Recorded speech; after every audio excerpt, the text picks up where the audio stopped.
King K. Rool, ruler of the Kremlings and villain of the DK crew, making his start in 1994 when the game developer Rare went on a journey to make a new revolutionary platformer. This would result in a game called Donkey Kong Country, which pushed the boundaries of the graphical capabilities during this time.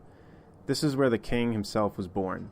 His original mission was to simply steal the DK crew's banana horde, but after failing to do so, he set out to beat them in any way possible, whether it be by stealing one of their family members or by threatening to destroy their island. King K. Rool, which is a pun on King Cruel, is much larger than the DK crew in both height and weight. His size, however, and even appearance has changed many times throughout all of the games he has appeared in. Being the main villain in all the Donkey Kong Country games, he sported a new look in each of them, and even had a new name. King K. Rool in the first game, Captain K. Rool in the second, and Baron K. Roolenstein in the third game.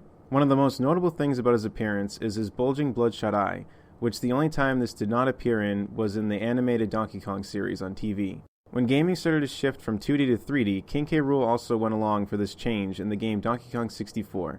He started as the main villain as he usually does, except this time he went by the name of King Crusher K. Rool. However, after this game, King K. Rool started to make less appearances and played a more minor role.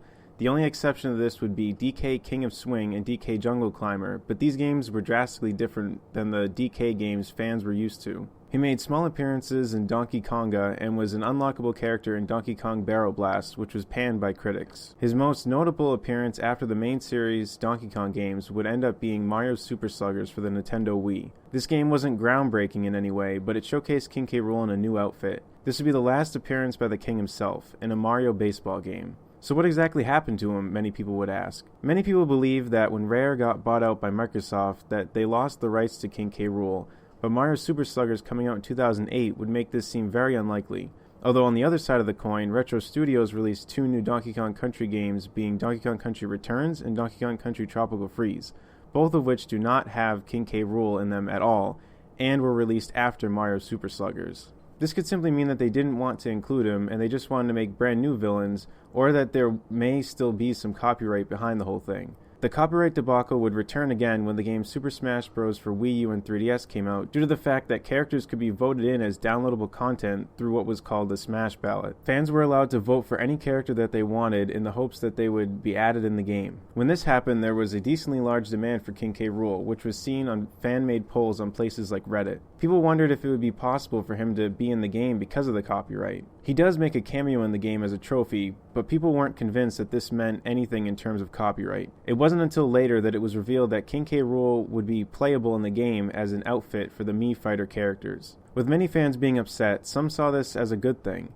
It meant that King K. Rool was still popular and relevant enough to be put in the game in some form, which could mean that he may be playable in a future Smash Bros. Game. King K. Rool was given a new light from the Smash Ballot and got his name to be talked about again as if he never left. Fans will never let their favorite character just vanish in thin air, Gino, and it's nice to see that the developers are aware of this. The only question is if we will finally see him return to his rightful home in the world of Donkey Kong.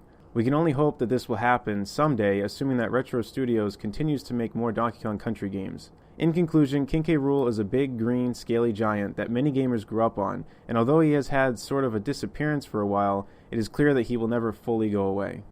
Hey everyone, Marcin here. I hope you like that. This is kind of a new style of video series I want to do.